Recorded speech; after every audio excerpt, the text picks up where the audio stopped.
नमस्कार। इस वीडियो में हम आपके लिए उन 10 वीडियोस का संकलन लेकर आए हैं जो हमें इन अभूतपूर्व पंच तत्वों का साक्षात्कार करा रहे हैं, हमें ऊर्जा भर रहे हैं और जहर मुक्त खेती से प्रकृति की राह पर ले जा रहे हैं। आइए चलें वैदिक विज्ञान की राह पर प्राकृतिक खेती की ओर। प्रणाम, नमस्कार, स्वस्थ रहें। आज हम आपके साथ ऊर्जा विज्ञान साझा करना चाहते हैं जो हमारे गुरुओं ने हमें बताया है। ऊर्जा जिसे न तो हम देख सकते हैं न सुन सकते हैं, केवल एहसास कर सकते हैं। हमारी पूरी प्रकृति एवं समस्त ब्रह्मांड ऊर्जा से बना है। ऊर्जा ही है जो सूक्ष्म अणुओं को जोड़कर विशाल ब्रह्मांड का निर्माण करती है और सूक्ष्म जीवाणु को जोड़कर बहुकोशीय बड़े जीवों और प्रकृति का निर्माण करती है।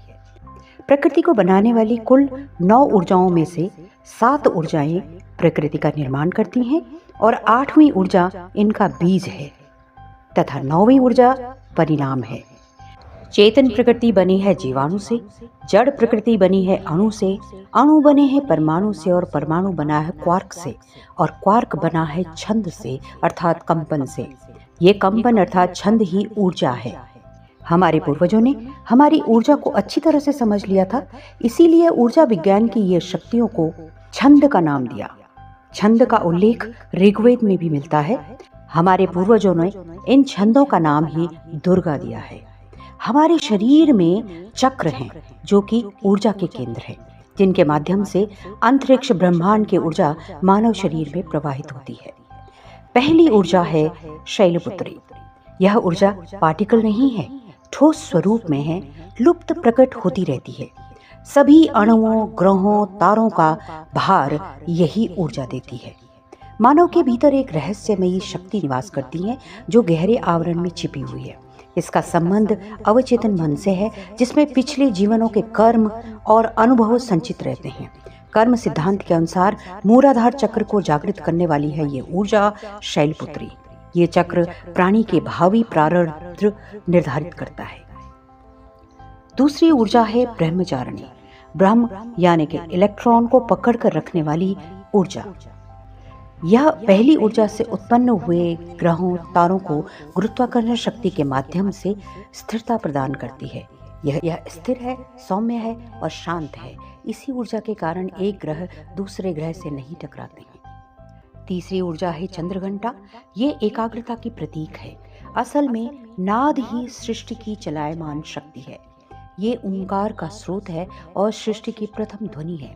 घंटा ध्वनि सभी ध्वनियों में सबसे शुद्ध और शांत प्रवृत्ति वाली है। इस ऊर्जा को आधुनिक विज्ञान इलेक्ट्रोमैग्नेटिक वेव्स भी कहता है, जो किसी पदार्थ से टकराने पर नाद उत्पन्न करते हैं। आपके मोबाइल की घंटी भी यही इलेक्ट्रोमैग्नेटिक वेव्स उत्पन्न करती हैं। चंद्रघंटा के सिर पर चंद्रमा का आकार आपके इलेक्ट्रोमैग्नेटिक वेव्स के स्वरूप को भी दिखाता है। चौथी ऊर्जा है कूष्मांडा। कू का अर्थ है छोटा, श का अर्थ है ऊर्जा और अंडा का अर्थ है ब्रह्मांडीय गोला। गोलाकार इस ऊर्जा ने पूरे ब्रह्मांड को एक आवरण देते हुए गोलाकार स्वरूप दिया है। सृष्टि या ऊर्जा का छोटे से बृहद ब्रह्मांडीय गोला। संपूर्ण ब्रह्मांड में ऊर्जा या चेतना में सूक्ष्म से सूक्ष्मतम होने की और विशाल से विशालतम होने का विशेष गुण है, जिसकी व्याख्या कूष्मांडा करती है। 5वीं ऊर्जा स्कंदमाता है। किसी भी टिश्यू में यह ऊर्जा प्राण भरती है, इसीलिए यही ऊर्जा है जिसे हमारे पूर्वजों ने माता कहा है। यह ऊर्जा हमारे शरीर के अंदर हर ऊतक में प्राण भरती है। स्कंदमाता ज्ञान और क्रिया के स्रोत, आरंभ का प्रतीक है। यह वो ऊर्जा है जो व्यावहारिक ज्ञान को सामने लाती है, वो जो ज्ञान को कर्म में बदलती है। छठी ऊर्जा है कात्यायनी। माँ कात्यायनी ऊर्जा का वह रूप है जो अदृश्य दिव्यता के अति गुप्त रहस्यों के प्रतीक है। यह ऊर्जा प्रकृति में जीवो जीवस्य जीवनम की संरचना को पूरा करती है, अर्थात पारिस्थितिक तंत्र का निर्माण करती है। यह जीवों को आपस में एक दूसरे से काटने अर्थात गूंथने का काम करती है, बिना किसी टकराहट के। 7वीं ऊर्जा है कालरात्रि। रात में आप आकाश में देखेंगे तो तारे बहुत छोटे नजर आते हैं और काला धब्बा विशालकाय। यही कालरात्रि है। इसी ऊर्जा ने पूरे ब्रह्मांड को स्थिर रखा हुआ है और सबको बढ़ने का और फैलने का अवसर देती है, जिसे आधुनिक विज्ञान ब्लैक एनर्जी भी कहता है, जो ब्लैक मैटर का निर्माण करती है, ब्लैक होल का निर्माण करती है। यह विशालकाय है, यह आपके विश्राम का भी प्रतीक है। 8वीं ऊर्जा है महागौरी, जो जीवन सुधा समान प्रतिभा और निष्कपटता का मिश्रण है। प्रकृति में हर किसी को बीज रूप में आना पड़ता है। यह 7 ऊर्जाएं जब प्रकृति में बीज रूप में आईं तो गौ माता के स्वरूप में आईं। ऊर्जाओं का मूल रूप गौ माता भी है। 7 ऊर्जाएं अनमोल बीज के रूप में गाय माता के शरीर में आ गई। 7 ऊर्जाएं एक अनमोल बीज के रूप में गाय माता के शरीर में होने से पंचगव्य दूध, दही, घी, गोबर और गौमूत्र को अमृत समान माना जाता है, क्योंकि इस पंचगव्य से सभी अणु और जीवाणु प्रकट होते हैं। इन्हीं ऊर्जाओं ने पूरे विश्व को बनाया है, इसीलिए गौ माता को भी विश्व की माता कहा जाता है। गाय के कंडों और घी से अग्निहोत्र करके हम अपने जीवन, परिवार और समाज में सकारात्मक ऊर्जा को फैला सकते हैं और गाय के पंचगव्य से प्रकृति को चलाने वाली सभी जीवाणुओं को उत्पन्न करके प्रकृति को सजीव और शुद्ध कर सकते हैं।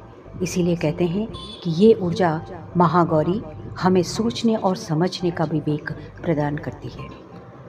9वीं ऊर्जा है सिद्धिदात्री। यम, नियम, आहार, विहार, प्रत्याहार, ध्यान, धारणा, इनकी प्रक्रिया तय है। इसीलिए इस आधार पर हम जो भी कार्य करते हैं उसकी सिद्धि हमें प्राप्त होती है। यही सिद्धि प्राप्त करने का मार्ग है। ये सिद्धिदात्री ऊर्जा एक्सिस है। ये ऊर्जा सुप्रीम भी है और शून्य भी है। यदि वैदिक गणित के आधार पर इन ऊर्जाओं को लें तो वैदिक गणित का पूर्णांक 9 होता है और हमारी वैदिक गणित कंप्यूटर के डिजिटल रूट पर आधारित है। सृष्टि में घटित होने वाली सभी घटनाओं का साक्षी है समय। आइए नवरात्र में स्वास्थ्य और आध्यात्म की यात्रा के साथ साथ एक कदम और आगे बढ़ें और इन 9 ऊर्जाओं के अनुबंध की प्रक्रिया को अवश्य सीखें। नमस्कार, मैं हूँ प्रतिभा। जैसे कि टॉपिक से आपको पता चल ही गया है कि प्राचीन वैदिक विज्ञान का मानवता के लिए एक सर्वोत्तम उपहार है अग्निहोत्र, जिसकी आजकल होम थेरेपी या होम एनर्जी के नाम से भी बहुत चर्चा होती है।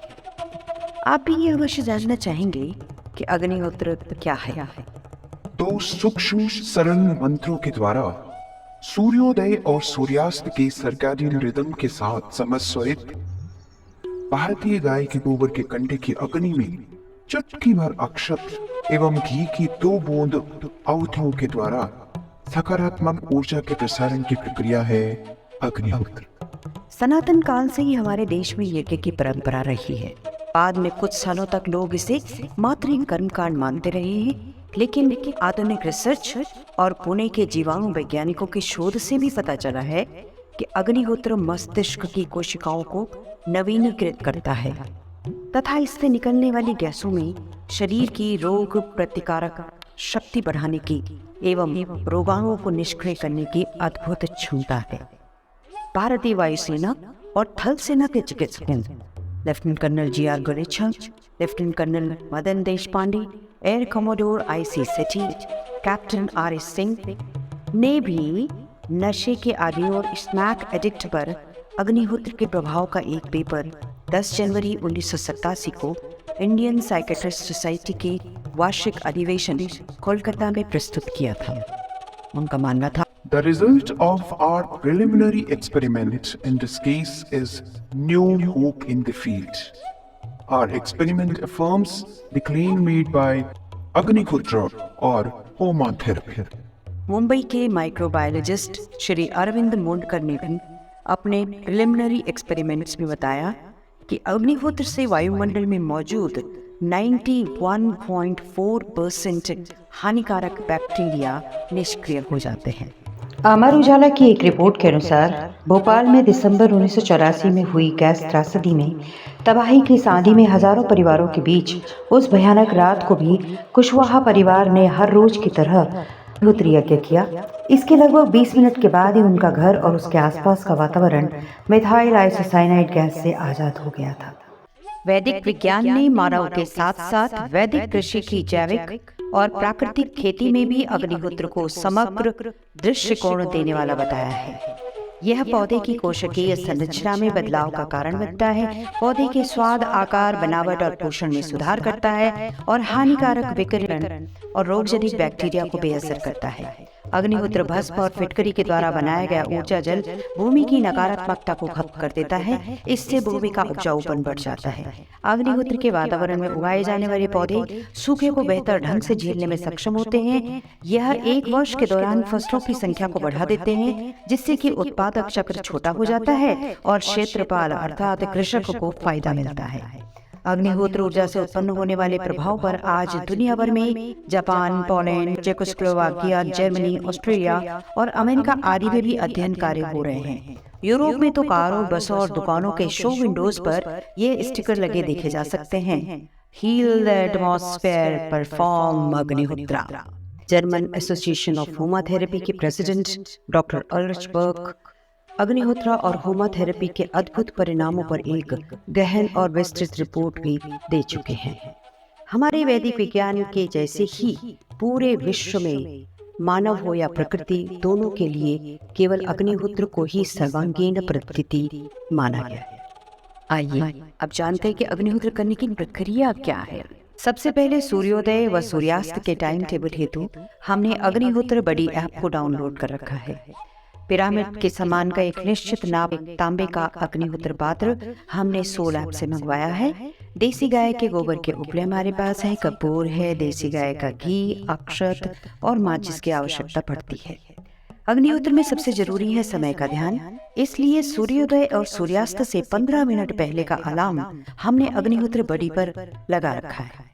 घर के मंदिर में और कभी कभी खेत में स्टैंड रखकर अग्निहोत्र पात्र को रखते हैं। गोबर के उपलों के टुकड़े कर लेते हैं। पात्र के तल में उपले का एक छोटा टुकड़ा रखते हैं। उस पर उपलों के सीधे आड़े टुकड़ों की 2-3 परतें इस प्रकार रखते हैं कि वायु का आवागमन हो सके। इस अग्निहोत्र यज्ञ की तलस्थ रचना तैयार हो जाती है। उसी तरह इस नींव पर उपलों के दूसरे स्तर की रचना करते हैं। अग्निहोत्र पात्र के नींव में रखे हुए उपले पर कपूर रख लेते हैं। सूर्योदय और सूर्यास्त से 60 मिनट पहले कपूर जला लेते हैं। कपूर जलने के कुछ देर पश्चात निर्धूम अग्नि प्रज्वलित हो जाती है। आहुति के लिए 2 चुटकी चावल में 2 बूंद देसी गाय का घी मिलाकर अक्षता तैयार कर लेते हैं।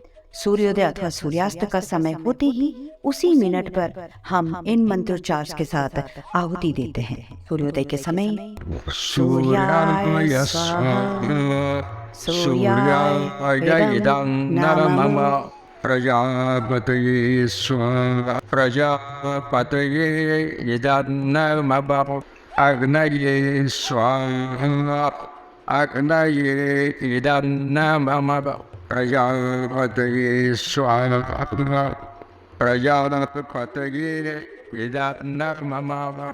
इस दौरान हम अपनी रीढ़ की हड्डी को सीधा रखकर आहुति देते हैं। शांत रहकर अग्नि का निरीक्षण करते हैं। इस दुनिया में हमें 7 रंग दिखाई देते हैं, जो कि या तो सूर्य से निकलते हैं या फिर अग्निहोत्र करने से। क्योंकि अग्निहोत्र हमारे बीच में थोड़ी सी दूरी होती है, इसलिए ये 7 रंग हमें आसानी से मिल जाते हैं, जिनसे हमारे शरीर में 7 ऊर्जा चक्रों को शक्ति मिलती है। हमारे शरीर के साथ साथ पूरी प्रकृति में भी रंगों का संतुलन बहुत जरूरी है। हम अग्निहोत्र की से निकलने वाली ऊर्जा से प्रार्थना करते हैं कि अग्निहोत्र की सकारात्मक ऊर्जा आप मुझ में, मेरे परिवार में, मेरे घर आंगन और आसपास के क्षेत्र में अच्छे स्वास्थ्य एवं सकारात्मकता का आवरण चढ़ाए। मैं आपकी इस सकारात्मक ऊर्जा के लिए आभारी हूँ।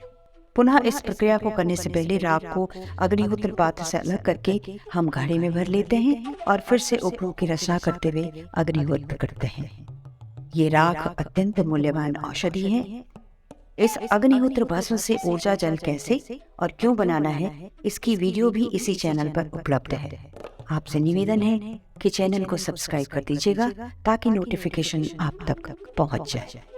वेदों में कहा गया है कि इस यज्ञ को पुरुषों और महिलाओं दोनों द्वारा अनिवार्य रूप से किया जाना चाहिए। एक गुजारिश है आपसे, ऊर्ध्वमुखी अग्निहोत्र ऊर्जा का अनुभव अवश्य लें।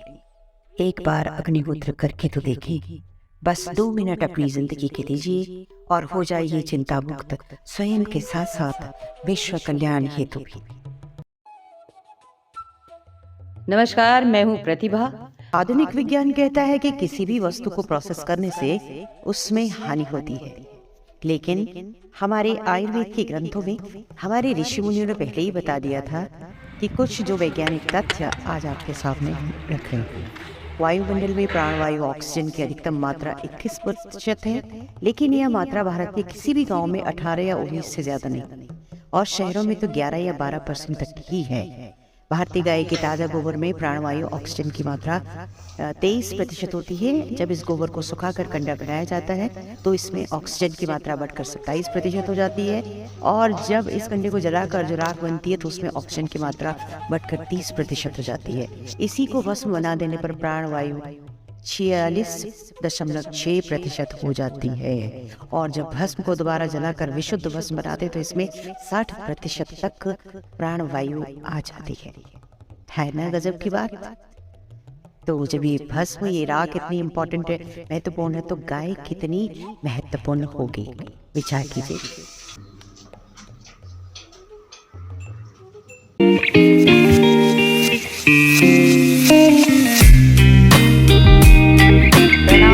नमस्कार, गुड मॉर्निंग। आज हम बात करेंगे कि मिट्टी को सकारात्मक कैसे बनाएं, भूमि का सुधार कैसे करें। मिट्टी को सकारात्मक बनाने के लिए और भूमि का शुद्धिकरण करने के लिए हम ऊर्जा जल कैसे बनाएं और उसका कैसे उपयोग करें।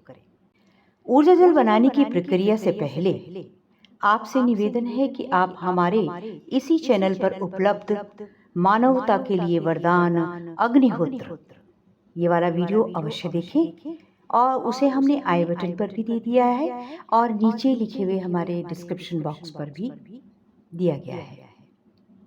जैसे कि टॉपिक से आपको पता चल ही गया है कि प्राचीन वैदिक विज्ञान का मानवता के लिए एक सर्वोत्तम उपहार है अग्निहोत्र। ऊर्जा जल प्रति एकड़ भूमि सुधार हेतु बनाने के लिए आपके पास 100 ग्राम अग्निहोत्र भस्म, 50 ग्राम फिटकरी और 200 लीटर शुद्ध पानी का होना आवश्यक है। इसके लिए आप ये भी कह सकते हैं कि 100% पानी, 50% अग्निहोत्र भस्म और 25% फिटकरी आपको लेनी है। यदि आप 1000 लीटर पानी लेते हैं, 500 ग्राम आपको अग्निहोत्र भस्म लेनी पड़ेगी और 250 ग्राम आपको फिटकरी लेनी पड़ेगी। अग्निहोत्र भस्म प्राप्त करने के लिए आपको अपने घर में अथवा खेत में सूर्योदय के समय और सूर्यास्त के समय 7 दिन तक अग्निहोत्र करना है। अब सूती कपड़े की एक पोटली बनाएं, उसमें आप 100 ग्राम अग्निहोत्र भस्म, 50 ग्राम फिटकरी और 200 लीटर के ड्रम में पानी में देखते हुए 3 बार महामृत्युंजय मंत्र जपते हुए ॐ त्र्यम्बकं यजामहे सुगन्धिं पुष्टिवर्धनम् उर्वारुकमिव बन्धनात् मृत्युर्मुक्षीयमामृतात्। ॐ त्र्यम्बकं यजामहे सुगन्धिं पुष्टिवर्धनम् उर्वारुकमिव बन्धनात्। इस पोटली को पानी में घुमाएं और ड्रम के पानी में डुबोते हुए 12 से 24 घंटे के लिए लटका कर छोड़ दें। आपका ऊर्जा जल तैयार हो जाएगा। मंत्र जपने से जो तरंगे निकलेंगी वो जल में समाहित होकर के ऊर्जा जल की शक्ति को और अधिक बढ़ाएंगी। यह ऊर्जा जल जिसमें भी डालोगे वो पॉजिटिव हो जाएगा। खेत में, पौधों में, आपके जो सब्जियां हैं उनमें इसका स्प्रे आप अवश्य करें और इसे हर सिंचाई के साथ आप जाने दें। आज हम आपके साथ डिस्कस करेंगे कि हम जीवाणु जल को कैसे तैयार कर रहे हैं। इस जल को हर सिंचाई के पानी के साथ आप जरूर चलाएं। भूमि में सकारात्मकता आती है और भूमि ऊर्जावान बन जाती है। जैविक और प्राकृतिक खेती की शुरुआत ही अग्निहोत्र से होनी चाहिए और अग्निहोत्र भस्म से भूमि सुधार की पहली प्रक्रिया शुरू होती है। यह ऊर्जा जल हमारे खेत की मिट्टी को ऊर्जावान बनाता है, बहुत पॉजिटिव बनाता है और इसकी सारी नकारात्मकता को खत्म कर देता है। तो आप अपने घर में ऊर्जा जल अवश्य बनाएं। आपके चाहे पौधे हैं छोटे से, आप अपने घर में ऊर्जा जल अवश्य बनाएं। आप बड़े किसान हो या छोटे किसान, आप अपने खेत में ऊर्जा जल हर सिंचाई के साथ अवश्य चलाएं। यदि आप टेरेस गार्डनिंग करते हैं तो उसमें भी आप ऊर्जा जल का स्प्रे अवश्य करें। नमस्कार, मैं हूं प्रतिभा। मालवा जैविक फार्म में आपका स्वागत है। आज हम डिस्कस करेंगे कि षड्रस कैसे बनाते हैं, क्यों बनाते हैं। कहते हैं कि प्रकृति को पोषित तो मनुष्य भी कुपोषित।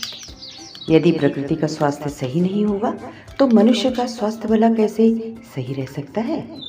हमारे भोजन का मेन सोर्स भी यही प्रकृति है और इसमें 6 रस उपलब्ध हैं, जिनका निर्णय मनुष्य का दिमाग उसकी जिह्वा के द्वारा करता है। ये 6 रस हैं: मधुर मीठा, लवण नमकीन, अम्ल खट्टा, कटु चरपरा, तिक्त कड़वा, कषाय कसैला। खट्टा मीठा नमक कफ बढ़ाता है और कटु तिक्त कषाय से पित्त बढ़ता है। यदि इन रसों का उचित समय पर, उचित मात्रा में और उचित तरीके से उपयोग किया जाए तो शरीर और प्रकृति दोनों ही स्वस्थ रहते हैं। ऐसा कोई भोजन या खाद्य नहीं है जिसमें एक साथ 6 रस उपलब्ध हों। भगवान धन्वंतरी ने भी कहा है कि जिसमें एक साथ 6 रस होते हैं वो अमृत है। तो सवाल ये है कि इस अमृत को भोजन में कैसे लाया जाए या इस धरती पर कैसे उगाएं। हमारी थाली में कुछ भी कर लें, यदि 6 रसों से भरपूर भोजन भी बनाएंगे तो उसे हम पूरी तरीके से नहीं खा पाएंगे, क्योंकि मधुर खाया तो डायबिटीज़ की प्रॉब्लम हो जाएगी, नमकीन खाया तो हाइपरटेंशन की प्रॉब्लम। फिर क्या सोल्यूशन है? जी हाँ, वही है षड्रस। 5 रस होते हैं आंवले में, इसमें तिक्त नहीं होता है, और 5 रस होते हैं छाछ में, इसमें कड़वा नहीं होता है। दोनों मिला देंगे तो कितने रस हो गए? आप सोच रहे होंगे कि 5 और 5 मिलाकर 10। अरे नहीं भाई, इस प्रकृति में, इस दुनिया में 6 ही रस हैं। इसलिए जितना लीटर छाछ उतना ग्राम आंवले का पाउडर इसी अनुपात में मिलाकर मात्र 6 घंटे के लिए रख दें। आपका अमृत रूपी षड्रस तैयार हो जाएगा। आप स्वयं और अपने परिवार को पिलाएं। आप देखिएगा कि आपके स्वास्थ्य में कितनी बढ़ोतरी होती है। बस एक बात का ध्यान रखना है कि ये छाछ देसी गाय के दूध से हो या मलाई रहित भैंस के दूध से, जर्सी गाय के दूध से बिल्कुल ना बना हो। जैविक खेती में यूज करने के लिए षड्रस को अणुजल में डालकर उपयोग करेंगे तो आप स्वतः चमत्कार देखेंगे। अणुजल बनाने की प्रक्रिया हमारे इसी चैनल पर दूसरे वीडियो में उपलब्ध है। यदि फसलों के लिए भूमि में चलाना है तो 10 लीटर षड्रस को, और स्प्रे करना है तो 6 लीटर षड्रस को 200 लीटर अणुजल में प्रति एकड़ डालें। कण से निकलते समय, फूल आने के पहले और दाना बनते समय अवश्य स्प्रे करें। यह षड्रस पौधों में फूलों की असंख्य संख्या को बढ़ाता है। बीज के वजन बढ़ाने के साथ साथ बीजोपचार के लिए भी बहुत उपयोगी है और इससे फलों में वो टेस्ट आता है जो आप जिंदगी भर नहीं भूल पाएंगे। षड्रस आप ही के जैसे पौधों को पीने में भी बहुत अच्छा लगता है और उन्हें सारी पौष्टिक खुराक भी मिल जाती है। अतः फसल और पौधे स्वस्थ होकर के आपके जीवन को भी स्वस्थ बनाते हैं। है ना बहुत चमत्कारिक और सरल उपाय? स्वयं भी पीजिए और अपने पौधों को भी पिलाइए षड्रस। आज हम आपके साथ डिस्कस करेंगे कि हम जीवाणु जल को कैसे तैयार कर रहे हैं। जीवाणुओं की दुनिया में सबसे सुरक्षित और टिकाऊ है कैप्सूल कल्चर तकनीक। इसमें जीवाणु समाधि अवस्था में कैप्सूल के अंदर रहते हैं और उनके ऊपर वायु के प्रवाह और सूर्य ताप से सुरक्षित रहने की व्यवस्था रहती है। इस टेक्निक में जीवाणु संक्रमण होने की संभावना भी बहुत कम होती है। रासायनिक खेती से कठोर हो चुकी मिट्टी को पुनः सजीव और मुलायम बनाने के लिए मिट्टी में जीवाणुओं की संख्या बढ़ाने के लिए जीवाणु जल बनाकर मिट्टी में डालना आवश्यक है। जीवाणु जल बनाने से पहले इसके 2 प्रोसेसेस हैं। इसके 2 स्टेप हैं। Step 1 is mother culture. Step 1 is mother mother culture culture. बनाना। तो 11 लीटर पानी में 100 ग्राम गुड़ को हमने उबाला और उतनी देर तक उबाला जब वो उबल के 10 लीटर में रह जाए। अच्छा ठीक है। फिर उस पानी को ठंडा किया, ओवरनाइट ठंडा करने दिया। ओके। अब ठंडे पानी में राहत जो कैप्सूल हैं, जीवाणु कैप्सूल मंगाए हुए 7 कैप्सूल, उनके एक एक कैप्सूल हमने डाल दिया। ऐसे निकाले कैप्सूल, इन डिब्बों से हमने कैप्सूल निकाले। ये ऐसे कैप्सूल आते हैं, इनमें से 2 कैप्सूल आते हैं, उसमें से एक कैप्सूल निकाला, हर एक डिब्बे में से एक, और ऐसे हमने 7 कैप्सूल निकाले। फिर इन कैप्सूल 6 में ऑलरेडी डाल चुका हूँ, इस 7वें कैप्सूल डाल रहे हैं। उसको काट करके हमने एक बर्तन में एक गुड़ के घोल में मिला रहे ऐसे करके। तो प्लास्टिक वाला पोर्शन थोड़ा सा नीचे भी चला जाए तो कोई प्रॉब्लम नहीं है, उसी में डाल देना है। और इस पाउडर को इसमें हल्के हाथों से बुरक दो, गिरना नहीं चाहिए, वेस्ट नहीं होना चाहिए। और फिर प्लास्टिक पोर्शन भी इसी में डाल दो। ये गुड़ का पानी है। अब सारे 7 कैप्सूल अंदर चले गए। अब एक चीज़ और डालनी है इसमें, हमने डालना है जामुन। ये जामुन 500 ml है, जो हमने की सोल से मंगाया है। अब सोल से मंगवाने के बाद इस जामुन को हमने पूरा इसमें डाल देना है। ये क्या करता है कि जीवाणुओं की डॉर्मेंसी को तोड़ता है। जीवाणुओं की डॉर्मेंसी को तोड़ता है। अच्छा, बस एक बार इसको डालना है। मदर कल्चर एक बार बन गया। कम से कम साल भर तो चलेगा। और इस कल्चर को फिर किसी सूती कपड़े से, साफ सूती कपड़े से इसका मुंह बांधकर 7 दिन के लिए किसी छायादार जगह में रख दें। 7 दिन में ये मास्टर कल्चर तैयार हो जाएगा। उसके उपरांत हम द्वितीय चरण लेंगे जीवाणु जल बनाने के लिए। इसे हम दूसरे वीडियो में आपको बताएंगे। आज हम आपके साथ डिस्कस करेंगे जीवाणु जल। इससे पहले हम अपने वीडियो में बता चुके हैं कि जीवाणु जल का मास्टर कल्चर कैसे तैयार किया जाता है, और आज हम बात करेंगे जीवाणु जल हमने कैसे तैयार करना है। सबसे पहले हम किसी ड्रम में 200 लीटर पानी लेंगे, बिल्कुल स्वच्छ शुद्ध पानी। उसमें 2 किलो गुड़ और 2 लीटर मदर कल्चर यानी कि मास्टर कल्चर जो हम तैयार कर चुके हैं पहले ही, उसे डाल करके मिला देंगे। बहुत अच्छे से इसको मिलाना है। उसके पश्चात उसके सूती कपड़े से अच्छे से ढक करके 7 दिन के लिए छायादार स्थान पर हमें इसे रखना है। जब हम सूती कपड़े की बात करते हैं तो इसका मतलब है कि सूती कपड़े की कम से कम 8 तह बना करके हमें ड्रम के सिरे पर उसे बांधना चाहिए। 7 दिन बाद जीवाणु जल तैयार हो जाता है। यदि आप अपने भूमि उपचार के लिए इसका प्रयोग कर रहे हैं तो 200 से 400 लीटर जीवाणु जल हर सिंचाई में पानी के साथ मिलाकर प्रति एकड़ भूमि में जाने दें। जीवाणु जल आपकी भूमि के लिए बहुत ही उत्तम जल है। नमस्कार, मैं हूँ प्रतिभा और आज का हमारा विषय है कि वैदिक कृषि में तेरा तुझको अर्पण जैव रसायन या बायो एंजाइम कब, क्यों और कैसे बनाएं।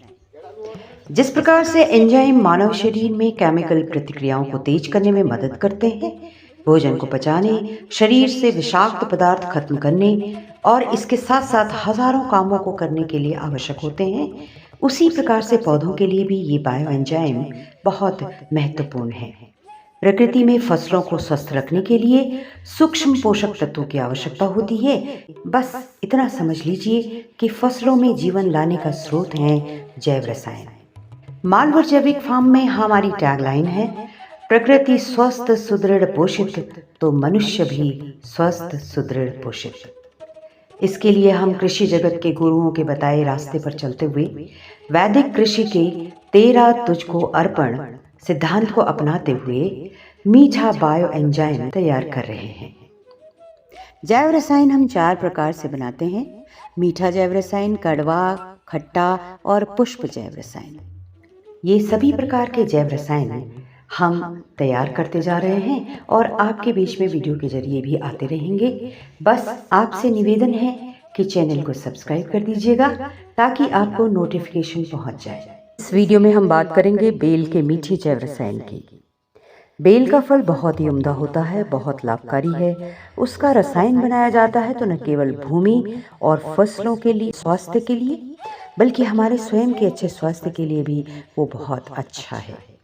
हम अपने लिए कैसे बनाएंगे, उसका छोटा सा वीडियो मालवा जैविक फार्म के ऑफिशियल चैनल पर उपलब्ध है। इसका लिंक हमने डिस्क्रिप्शन बॉक्स में भी दे दिया है। लेकिन हमने अपनी जैविक अथवा प्राकृतिक खेती के लिए कैसे तैयार किया है, ये हम आपके साथ शेयर कर रहे हैं। सबसे पहले अनुपात लेंगे 1, 3 और 10 का। 1 किलो गुड़, 3 किलो फल और 10 लीटर पानी। क्योंकि हमें अपनी भूमि में इसका प्रयोग करना है, इसलिए हमने 21 किलो बेल को पहले साफ पानी से धो करके छोटे टुकड़ों में काटा, 7 किलो गुड़ के साथ मिक्स किया और 70 लीटर जीवाणु जल को लेकर के बेल, गुड़ और जीवाणु जल को एक ड्रम में बनाया और 21 दिन के लिए एयर टाइट करके रख दिया। आप जीवाणु जल के बदले सही अनुपात में डिकम्पोजर भी ले सकते हैं। यदि ये दोनों भी नहीं है तो साफ पानी के साथ 90 दिन के लिए रखें। हमने आवश्यकतानुसार बीच में 2 बार हल्के से ढक्कन घुमाकर इसमें बनने वाली गैस को भी रिलीज किया। 21 दिन बाद जब हमने इसे खोला तो इसमें से बहुत ही अच्छी सुगंध आ रही है। सुगंधिम पुष्टिवर्धनम, इसने पूरे वातावरण को महकाया। आज तो आलम यह है कि हम सुबह सुबह अग्निहोत्र के बाद इसकी महक लेने पहुंच जाते हैं। बेल का ये जैव रसायन फसलों में पोटाश की पूर्ति करता है, पौधों और फूलों में एक अद्भुत चमक लाता है। 100 बात की एक बात है कि ये बेल रसायन फसलों के इम्यून सिस्टम को बहुत मजबूत करता है। हमने इसका स्प्रे कुछ सब्जियों में किया है, जिसका परिणाम हमें बहुत अच्छा लगा। चाहे आप बड़े किसान हों या बागवानी को एंजॉय करने वाले, हमारी आपसे गुजारिश है कि इस बिल्व रसायन को अवश्य बनाइएगा। आपको अद्भुत परिणाम दिखेंगे। हम अपने अगले वीडियो के माध्यम से दूसरे जैव रसायन के बारे में भी आपके साथ बात करेंगे। बस आपसे निवेदन है कि चैनल को सब्सक्राइब कर दीजिएगा ताकि आपको नोटिफिकेशन पहुंच जाए। हमारी वैदिक कृषि के सिद्धांत तेरा तुझको अर्पण को समझते हुए हमें अपने फसलों को स्वस्थ रखने के लिए प्राकृतिक एवं जैविक तौर तरीकों को अपनाना होगा, अन्यथा हम बस यही कहते फिरेंगे, कस्तूरी कुंडली बसे मृग ढूंढे बन माही, ऐसे ही प्रकृति में सब है दुनिया जानत नाही। नमस्कार, मैं हूँ प्रतिभा और आज का हमारा विषय है कि खट्टा जैव रसायन नींबू का कैसे तैयार करें। नींबू पानी, नींबू का जूस, नींबू खट्टा चटपटा नमक के साथ चाटने की प्रक्रिया। नींबू के फायदे तो सब जानते हैं, कौन नहीं। और यदि आपके घर में बागीचे में एक भी पेड़ हो जाए तो आपके तो बल्ले बल्ले हो जाते हैं, क्योंकि एक ही पौधे से आपको बहुत सारे नींबू मिल जाते हैं। और वही बात खेती की, तो यदि आप किसान हैं, बड़े किसान हैं और आपके पास बहुत सारे नींबू के पेड़ हैं, तो भैया आप बेचने जरूर जाएं, आप उसको व्यावसायिक तौर पे जरूर करें, लेकिन नींबू का जैव रसायन बायो एंजाइम जरूर बना के रखें। एक बार सीजन में निकले हुए पौधे नींबू को 1 महीने तक रखेंगे ज़्यादा से ज़्यादा, लेकिन यदि आप बायो एंजाइम बनाएंगे तो उसे आप 3 साल तक आराम से रख सकते हैं। और उसका प्रयोग आपके अपने पर्सनल यूज के लिए भी है और आपका प्रयोग खेती में भी आप इसका उपयोग और अच्छे से कर सकते हैं। खेती में तो वैदिक कृषि की राह पर चलते हुए तेरा तुझको अर्पण। आपके नींबू लगे हैं बहुत सारे, कुछ गिर भी रहे हैं, कुछ टूट भी रहे हैं, फट भी रहे हैं, थोड़े बहुत खराब हो रहे हैं। जो नींबू आपके गिर रहे हैं चारों तरफ, थोड़ी बहुत उनमें कमी आ रही है, आप उनको लीजिए और उनका बायो एंजाइम बना करके उसी नींबू के पेड़ पे भी जब वो फूल आ रहे हैं उस समय स्प्रे कर दीजिए। आपका पेड़ फलों से लदालद भर जाएगा। जी हाँ, यही तो है तेरा तुझको अर्पण। आज हमारे पेड़ में भी ऐसा ही हुआ। बहुत सारे नींबू, कुछ तो बहुत अच्छे साफ सुथरे निकले, जिन्हें हमने भेज दिया भाई दूसरे लोगों को देने के लिए। साफ सुथरे नींबू भी निकले और थोड़े बहुत कमतर भी निकले। हमने कमतर नींबुओं को साफ किया, धोया और उनका खट्टा जैव रसायन तैयार किया। खट्टा जैव रसायन बनाने के लिए हमें 1, 3 और 10 का अनुपात लेना है। इससे पहले अब आपको बता दें कि जैव रसायन 4 प्रकार से बनाते हैं: खट्टा, मीठा, कटु और पुष्प जैव रसायन। हर एक जैव रसायन की अपनी अपनी खूबियां हैं, उनका उपयोग है। हमने बेल का मीठा जैव रसायन बनाया है, जिसको आई बटन पर हमने ऊपर दे दिया और उसका डिस्क्रिप्शन भी इसी वीडियो के नीचे भी दिया गया है, आप उसे अवश्य देखें। नमस्कार, मैं हूँ प्रतिभा और आज का हमारा विषय है कि वैदिक कृषि में तेरा तुझको अर्पण जैव रसायन या बायो एंजाइम कब, क्यों और कैसे बनाएं। मालवर जैविक फार्म में हमारी टैगलाइन है, प्रकृति स्वस्थ सुदृढ़ पोषित तो मनुष्य भी स्वस्थ सुदृढ़ पोषित। तो आइए फिर से बात करते हैं कि 1, 3 और 10 के अनुपात की, यानी कि 1 किलो गुड़, 3 किलो फल और 10 लीटर पानी। हमने नींबुओं को लिया, साफ किया और उनको बीच में से आधा काट दिया। क्योंकि मेरे पास 9 किलो फल है तो मैंने फिर 3 किलो गुड़ लिया है और 30 लीटर पानी लिया है, शुद्ध पानी। 3 किलो गुड़ को मैंने पानी में भिगोए, उसको मिक्स कर दिया और ये 9 किलो नींबू काट करके मैंने उस पर डाल दिए। 30 लीटर के छोटे ड्रम में हमने ये 9 किलो फल नींबू के और 3 किलो गुड़ मिलाकर रख दिए। ये हमें 90 दिन के लिए रखा है और बीच बीच में हम इसकी बीच में पैदा होने वाली गैस को रिलीज करते रहेंगे। जब ये नींबू का खट्टा जैव रसायन तैयार हो जाता है तो आप इसे खोल के देखेंगे, बहुत ही खट्टी जैसी खुशबू इसमें से निकल के आती है। नींबू के इस जैव रसायन का उपयोग हम खेती में प्रति एकड़ 2 लीटर 200 लीटर पानी के साथ में मिलाकर स्प्रे करें। जब पौधा फ्लावरिंग स्टेज में होता है, चाहे थोड़ी सी भी फूल दिखने शुरू हो जाए, तो आप इस खट्टे जैव रसायन का उपयोग अवश्य कीजिए। आप ये नींबू का खट्टा जैव रसायन अवश्य बनाइएगा। हमारी इन प्रक्रियाओं को दूसरे किसानों के साथ भी अवश्य शेयर कीजिएगा, अपने साथियों के साथ अवश्य शेयर कीजिएगा। जैविक खेती और प्रकृति की ओर ले जाने वाली हमारे गुरुओं का आभार करते हुए, प्रकृति के लिए, पंच तत्वों की शुद्धि के लिए इन लाइनों के साथ, पुष्प बने अधर स्मृत मेरे, तन मन स्पंदन सभी तेरे, नेह द्वीप प्रज्वलित करूं, तेरा तुझको ही समर्पित करूं। धन्यवाद। नमस्कार, मैं हूँ प्रतिभा और आज हम बात करेंगे अन्न द्रव्य रसायन की। अन्न द्रव्य रसायन क्या है, क्यों और किस लिए हमें बनाना है, इससे पहले जानते हैं। क्षितिजल पावक गगन समीरा, यदि हमें इन पंच तत्वों को सुदृढ़ रखना है, शुद्ध रखना है, स्वस्थ रखना है, तो हमें अपने भोजन के मेन सोर्सेज में कम से कम रासायनिक चीज़ों का प्रयोग करना होगा और प्राकृतिक तरीके से ही इन्हें शुद्ध करने की कोशिश करनी होगी। हमारी सब्जियां और फल के पौधों जैसे केला, पपीता, इनकी जड़ों को तेज़ी से बढ़ाने के लिए हमें अन्न द्रव्य रसायन बनाना चाहिए। इसको बनाने का तरीका, 1 किलो चावल को पकाएं और उसमें पकाने के बाद 1 किलो ही गुड़ डालकर मटके में भरकर मिट्टी के ढक्कन से उसका मुंह बंद करके रख दें और किसी फलदार पेड़ के नीचे आधा घड़ा ज़मीन में गाड़कर 7 दिन के लिए रख दें। 7 दिन बाद उसमें 5 लीटर पानी डालकर उसका पेस्ट बनाएं और उसे 200 लीटर पानी में और 2 किलो गुड़ के घोल में डालकर फिर 4 दिन के लिए रखें।